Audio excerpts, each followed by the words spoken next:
اور ہم نے بنی آدم کو عزت بخشی اور ان کو خشکی اور تری میں سواری دی اور پاکیزہ روزی عطا کی اور اپنی بہت سی مخلوقات پر فضیلت دی۔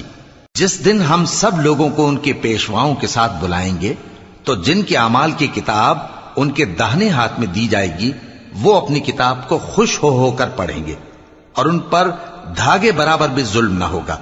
اور جو شخص اس دنیا میں اندھا ہو وہ آخرت میں بھی اندھا ہوگا اور نجات کے رستے سے بہت دور۔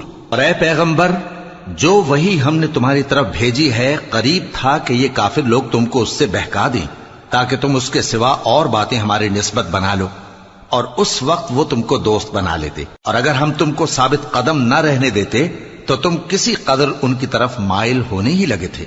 اس وقت ہم تم کو زندگی میں بھی عذاب کا دگنا اور مرنے پر بھی دگنا مزہ چکھاتے، پھر تم ہمارے مقابلے میں کسی کو اپنا مددگار نہ پاتے۔